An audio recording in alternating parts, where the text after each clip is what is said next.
Kabayan, magandang tanghali po sa inyong lahat. This is a historic moment for us all. I feel it deep within me. You, the people, have spoken, and it is resounding. When my call for unity started to resonate with you, it did so because it echoed your yearnings, mirrored your sentiments, and expressed your hopes for family, for country, and for a better future.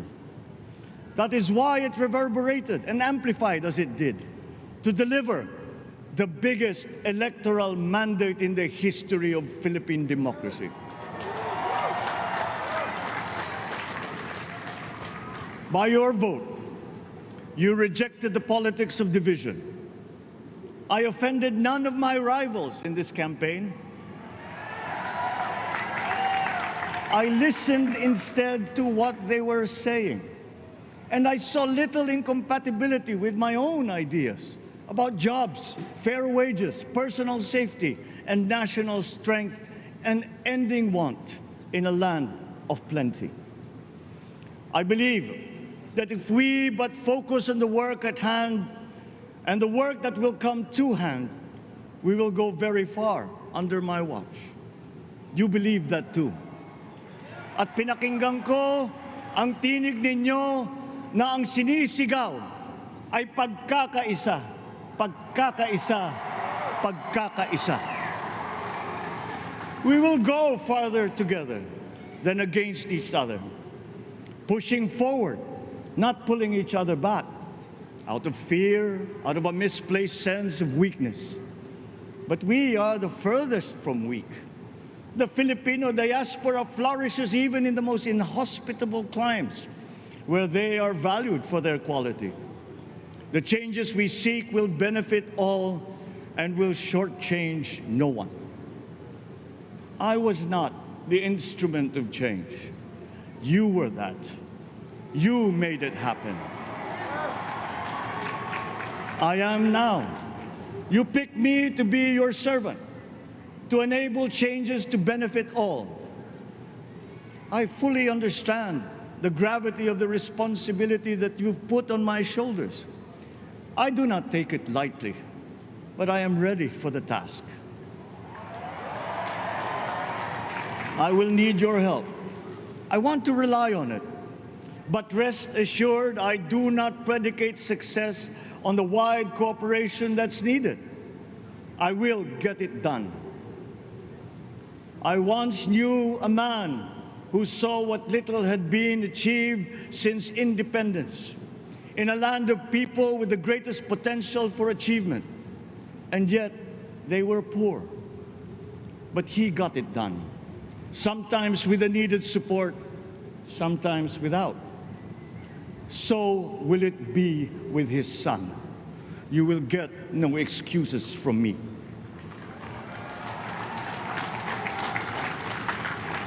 I am here not to talk about the past.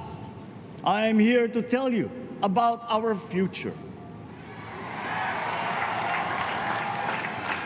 A future of sufficiency, even plenty, of readily available ways and means to get done what needs doing, by you, by me. We do not look back, but ahead, up the road that we must take to a place better than the one we lost in the pandemic. Gains made and lost, opportunities missed, well-laid plans superseded by the pandemic. Indeed, ours was the fastest growing economy in ASEAN by ways now outdated. We shall be again by a radical change in the way the world must now work to recover what we have lost in that fire and move on from there. We face prospects of the spread of the war abroad, of which we are totally blameless. We seek friendship with all. But countries like ours will bear the brunt of it. And if the great powers draw the wrong lessons from the ongoing tragedy in Ukraine, the same dark prospect of conflict will spread to our part of the world. Yet, there is more out there. Like going forward by new ways of doing that the pandemic forces to adopt. A stronger resilience, quicker adaptability. They are our best prevention. They are our best protection.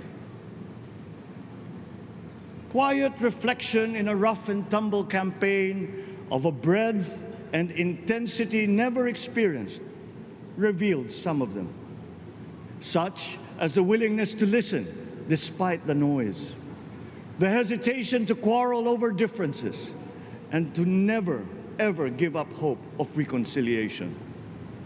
These gave me the peace to ponder deeper. There are hints of a road not taken that could get us out of here quicker to something better, something less fragile. There is also what you, the people, did to cope, but this time empowered by new techniques and more resources. You got by, getting some of what you needed with a massive government help, and for this I thank my predecessor for the courage of his hard decisions. But there is a way to put more means and choices in your hands. I trust the Filipino. Imagine how much more you'd achieve if government backstops instead of dictating your decisions. Always there to pick you up when you fall, giving what you need to get past a problem. Imagine if it invested in your self-empowerment to bring it closer to taking on whatever challenges come. Imagine a country that, in almost every sense, is you. Now imagine what you and government can achieve together. We did it in the pandemic. We will do it again. But again, I will not predicate my promise to you on your cooperation. You have your own lives to live, your work to do, and there too I will help. Government will get as much done alone without requiring more from you. That is what government and public officials are for. No excuses, just deliver. It was like that once upon a time. I did not talk much in this campaign. I did not bother to think of rebutting my rivals. Instead, I searched for promising approaches better than the usual solutions. I listened to you. I did not lecture you who has the biggest stake in our success. And the forthcoming State of the Nation will tell you exactly how we shall get this done. In this fresh chapter of our history, I extend my hand to all Filipinos. Come, let us put our shoulders to the wheel and give that wheel a faster turn to repair and to rebuild and to address challenges in new ways, to provide what all Filipinos need, to be all that we can. We are here to repair a house divided, to make it whole, and to stand strong again in the bayanihan way, expressive of our nature as Filipinos. We shall seek, not scorn, dialogue. Listen respectfully to contrary views. Be open to suggestions coming from hard thinking and unsparing judgment. But always from us, Filipinos. We can trust no one else when it comes to what is best for us. Past history has often proven that. Solutions from outside divided us. None deepened our understanding. They were always at our expense. Never forget, we are Filipinos. One nation, one republic, indivisible. We resisted and never failed to defeat foreign attempts to break up our country in my father's watch. His strongest critics have conceded that. So let us all be part of the solution that we choose. In that lies the power to get it done. Always be open to differing views, but ever united in our chosen goal. Never hesitating to change it, should it prove wanting. That is how agile, resilient republics are made. Our future we decide today. Yesterday cannot make that decision anymore, nor can tomorrow delay it. The sooner we start, the surer and quicker the prospect of achieving our future. These are troubling times. What's happening to others can happen to us, but it will not. We see what's happening. We are witness to how it is being stopped, and we have seen the glory that crowns struggle against all odds. Giving up is not an option. We've been through times of bitter division, but united, we came through to this when it shall begin again, but better.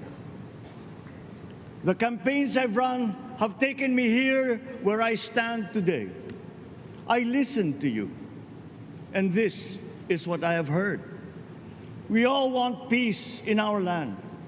You and your children want a good chance at a better life in a safer, more prosperous country. All that is within reach of a hard-working, warm, and giving race. Your dreams are mine. Pangarap nyo ay pangarap ko. How can we make them come true? How can we do it together? But I will take it as far as anyone with the same faith and commitment can, as if it depended entirely on himself. Sa pangarap na maging mapayapa ang ating bansa, ang pangarap nyo ay pangarap ko. Sa pangarap na maging maunlad ang ating bansa, ang pangarap nyo ay pangarap ko. At sa pangarap na maging mas masinang ang kinabukasan natin at ng ating mga anak, ang pangarap nyo ay pangarap ko. We are presently drawing up a comprehensive, all-inclusive plan for economic transformation. We will build back better by doing things in the light of the experiences that we have had, both good and bad. It doesn't matter. No looking back in anger or nostalgia.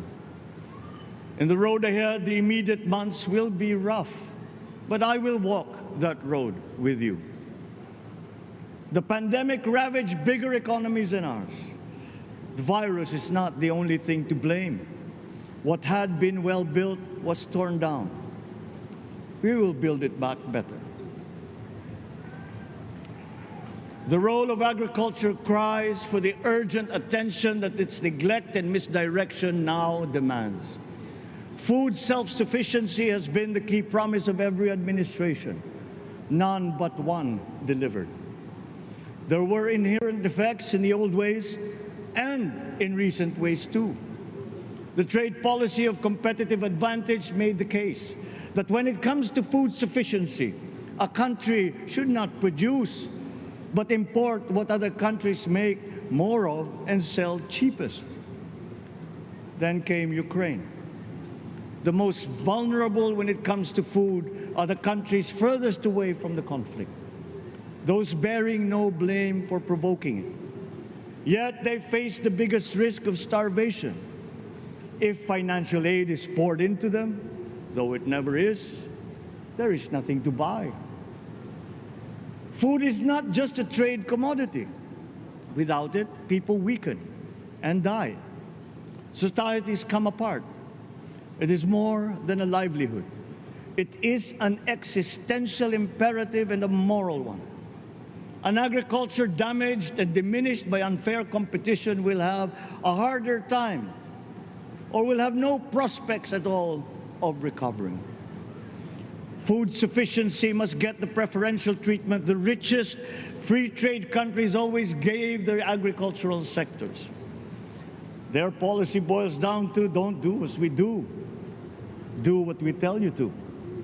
I am giving that policy the most serious thought if it doesn't change or make more allowances for emergencies with long-term effects. There is a parallel problem in our energy supply. Sufficient fossil fuel-free technology for whole economies has yet to be invented. And it is not seriously tried by rich countries. Again, consider the response of the richest countries to the war in Ukraine. But surely, a free world awash with oil can assure supplies. Or we will find a way. We are not far from oil and gas reserves that have already been developed. What we teach in our schools, the materials used must be rethought. I am not talking about history. I am talking about the basics, the sciences, sharpening theoretical aptitude and imparting vocational skills, such as in the German example, alongside the national language with equal emphasis and facility in a global language, which we had and lost. Let us give OFWs all the advantages we can for them to survive and to thrive. Our teachers from elementary up are heroes fighting ignorance with poor paper weapons. We are condemning the future of our race to menial occupations abroad. Then they are exploited by traffickers. Once we had an education system that prepared coming generations for more and better jobs. There is hope for a comeback. Vice President and soon-to-be Secretary of Education, Sara Duterte Carpio, will fit that mission to a T. We won't be caught unprepared, under-equipped, and understaffed to fight the next pandemic. To start with, we never got over the pandemic of poor, if any, free public health. The last major upgrade of a public health system, exemplified by the resources poured into PGH, predates the current shambles by 3 generations. Our nurses are the best in the world. They acquitted themselves with the highest distinction abroad, having suffered even the highest casualties. With the same exemplary dedication at home, they just got by. They are out there because we cannot pay them for the same risk and workload that we have back here. There will be changes starting tomorrow. I am confident because I have an OPLE in my cabinet. There were shortcomings in the COVID response. We will fix them out in the open. No more secrets in public health. Remember, I speak from experience. I was among the first to get COVID. It was not a walk in the park. My father built more and better roads, produced more rice than all administrations before his. President Rodrigo Roa Duterte built more and better than all the administrations succeeding my father's. Much has been built, and so well, that the economic dogma of dispersing industry to develop the least likely places has been upturned. Development was brought to them. Investors are now setting up industries along the promising routes built. And yet, the potential of this country is not exhausted. Following these giant steps, we will continue to build. I will complete on schedule the projects that have been started. I'm not interested in taking credit. I want to build on success that's already happening. We will be presenting the public with a comprehensive infrastructure plan.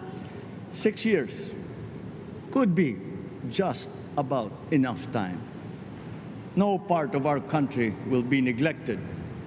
Progress will be made wherever there are Filipinos, so no investment is wasted. The recovery of Philippine tourism, with its emphasis on accessing nature's beauty, I am sure will exceed expectations. And bigger is not always better, but there's something to be said for economies of scale. And yet the country invites investments in fast-rising industries with quick returns and inflicts irreparable damage for future generations.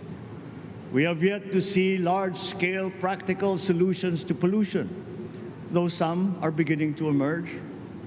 But there are tried and proven new ways of mitigation. Blades have been turning over the sand dunes of Ilocos Norte, harnessing a power all around but unseen long before this day. I built them. The rich world talks a great deal but does a lot less about it than those with much less, but who suffer more death and destruction from climate change and lack of adaptation. We will look to our partners and friends to help the Philippines, who, despite having a very small carbon footprint, is at the highest risk. First, spare victims, then help them recover, and move on to lessen the harmful impact of climate change. We too have our part to play. We are the third biggest plastics polluter in the world, but we won't shirk from that responsibility. We will clean up. You will not be disappointed, so do not be afraid. With every difficult decision that I must make, I will keep foremost in my heart and in my mind the debt of gratitude I owe you for the honor and responsibility that you have conferred on me. Whatever is in a person to make changes for the better of others, I lay before you now in my commitment.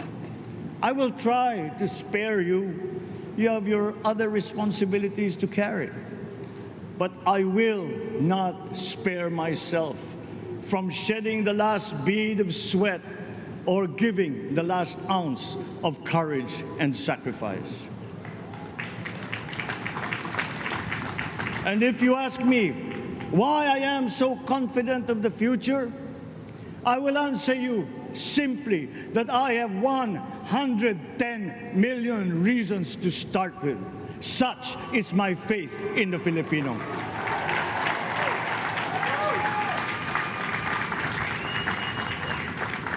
Believe, have hope. The sun also rises like it did today and as it will tomorrow. And as surely as that, we will achieve the country all Filipinos deserve. God bless the Philippines. God bless our work. Maraming salamat po sa inyong lahat. Mabuhay ang Pilipinas. Magandang tanghali po.